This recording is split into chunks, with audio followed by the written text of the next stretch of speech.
राजनांदगांव संस्कार धानी का हाल जानेंगे रिपोर्टर देवाशीष झा के साथ। सरगुजा के सियासत का हाल जानेंगे गोल्डी गजोरिया के साथ। ब्रेक के बाद बहुत स्वागत है आपका। आगे बढ़ते हैं। खबर राजनांदगांव से है। यहां की लोकसभा सीट पर 26 अप्रैल को मतदान होना है। इस बीच आरोप प्रत्यारोप का दौर यहां पर जारी है। राजनांदगांव के पूर्व सांसद मधुसूदन यादव ने गुरुवार को प्रेस कॉन्फ्रेंस में कांग्रेस का संबंध चीन और पाकिस्तान से जोड़ दिया। उन्होंने कहा कि मौला मानपुर विधायक इंदर शाह मंडावी के मंच से सरजू टेकाम ने कहा था कि भाजपा के कार्यकर्ता चुनाव प्रचार में आएंगे तो उनका सर कलम कर देना। ऐसी ही भाषा का प्रयोग पूर्व विधानसभा अध्यक्ष चरणदास महंत कर रहे हैं, जबकि ये भाषा तो पाकिस्तान की है। तो वहीं कांग्रेस के दूसरे नेता कहते हैं कि पीएम मोदी को चीन भेज दो। तो कांग्रेस ही बताएं कि कांग्रेस का पाकिस्तान और चीन के साथ किस प्रकार का संबंध है।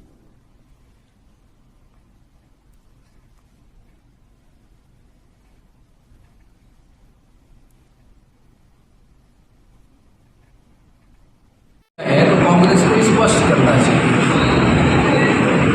आप सबको रुचि होगा कि हमारे ही क्षेत्र के मौला मानपुर में कांग्रेस के विधायक के साथ मंच शेयर करते हुए सरजू टेकाम ने ये कहा था कि जो भाजपा के लिए वोट मांगने आएगा उसका सर काट देगा। ये जो इस तरीके की भाषाओं का प्रयोग हो रहा है, इसी तरीके से चरणदास महंत जी ने यहाँ भूपेश बघेल जी के नामांकन रैली में बातें कही हैं, वो सब आपको लिखी है, वो भी स्मरण करा देता हूँ। उन्होंने कहा कि लाठी से मोदी जी का सर फोड़ दो और उसको परेशान करके चीन भेज दो। तो जो भाषा पाकिस्तान बोलती है, मोदी को काट दो, मार दो, वही भाषा कांग्रेस बोल रही है। कांग्रेस और पाकिस्तान में कोई अंतर मेरे को समझ में नहीं आ रहा है।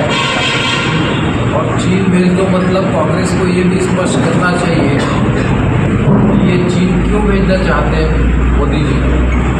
चाइना से उनका क्या संबंध है।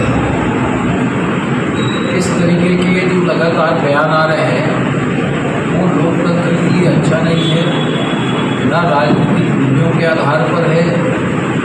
और कांग्रेस घबराई हुई है। छत्तीसगढ़ के 11 की 11 सीटों में हम आज की तारीख में अनाउंस हो रहा है, वहाँ पे हमारे मंडल इकाई, स्थानीय इकाई की व्यवस्था करती है। छत्तीसगढ़ के अंदर कांग्रेस के नेताओं का बयान आ रहे हैं और खास तौर पे मोदी जी को लेकर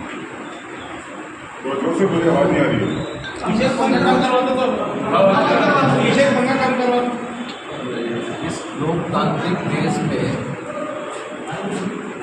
राजनीति में मूल्य और सिद्धांत का अपना एक स्थान है। जिस तरीके से असंसदीय भाषाओं का प्रयोग कांग्रेस के नेता लगातार कर रहे हैं, ये अति निंदनीय है।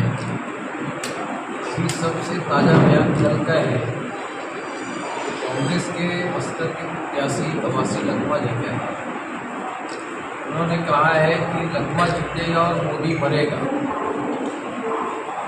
मुझे लगता है कि इनके दिमाग में कोई न कोई षड्यंत्र है, क्योंकि ये स्वयं झीरम घाटी की घटना में संदिग्ध थे।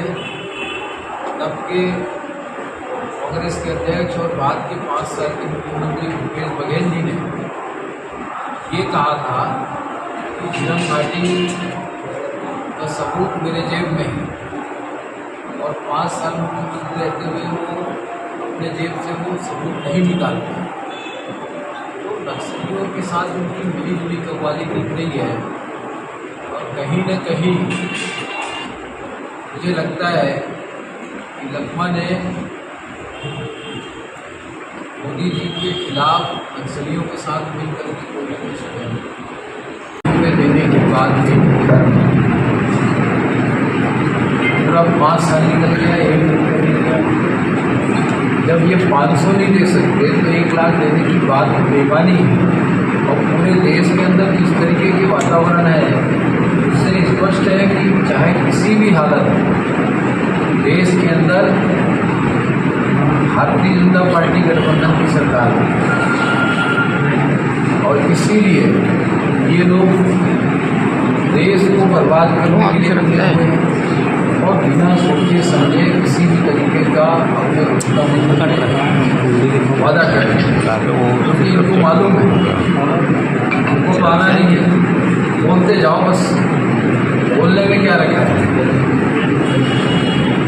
भाई बात ये है जब हम सांसद थे स्टेट में हमारी सरकार है, भले हम सेंट्रल में नहीं थे, तो होता ये है जब गांव जाओ छोटी छोटी गाँव की समस्याएँ आती हैं और उसमें से कुछ तो करना पड़ेगा। यदि मान सांसद 3000 गाँव में दौरा करेंगे ये डिमांड से कहाँ पूरे करते हैं, क्योंकि नहीं आए बोल रहे हैं तो बाद में ये बोलते कुछ नहीं किया, विषय तो वही आता है 2 साल निकल गया। विधानसभा की बूथों में हमारा बूथ स्तर का कार्यक्रम चल रहा है।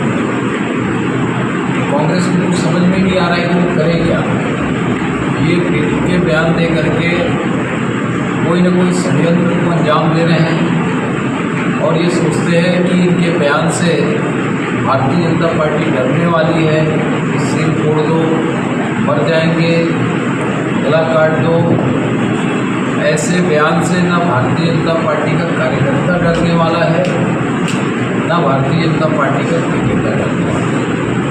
भारतीय जनता पार्टी अपने अभियान में निरंतर चल रही है और अपने योजना के तहत चल रही है और जनता का प्रतिसाद हमको मिल रहा है। मोदी की गारंटी पर लोगों को विश्वास है। इसको जो साय जी की सरकार ने जो पिछले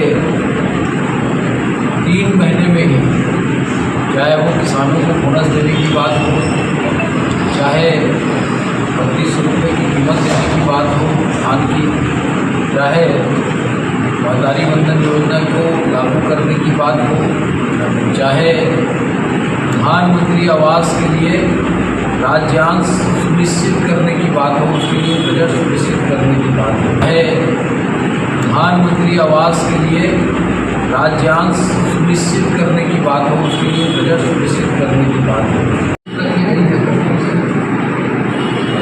अभी सरकार बनाने की बात है। इनका अलायंस कैसे टूटा है आप सबको मालूम है। केवल आप और डीएमके ये 2 जगह ही बहुत सही तरीके से इनका अलायंस हुआ है और 200 सीट में कांग्रेस लड़ी। अब ये सरकार बनाने की बात करते हैं, आपकी 1-2 सीट आ जाएगी बहुत बड़ी बात है। इस बार हम तमिलनाडु में भी सीट लेके आ रहे हैं, तो तमिलनाडु में भी डीएमके की सीटें घटने वाली हैं। ये तो सब मिला करके 100 पार कर जाए तो बहुत बड़ी बात है और सरकार बनाने की बात है।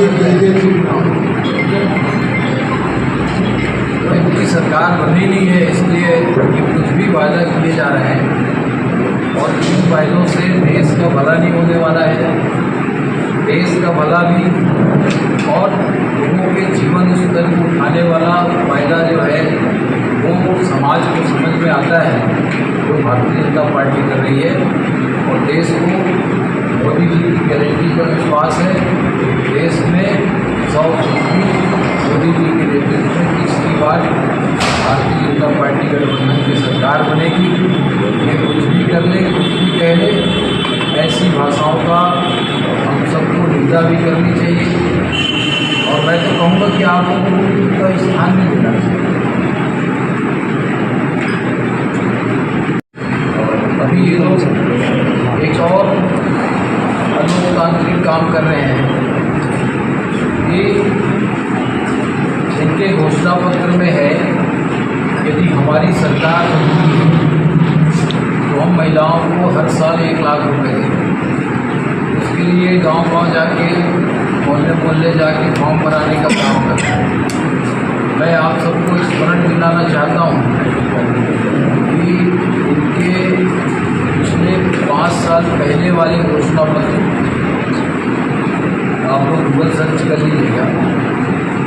हर महिला को 500 रुपये देने के बाद भी पूरा 5 साल निकल गया, 1 रुपये नहीं गया। जब ये 500 नहीं दे सकते तो 1 लाख देने की बात बेमानी है। और पूरे देश के अंदर जिस तरीके के वातावरण है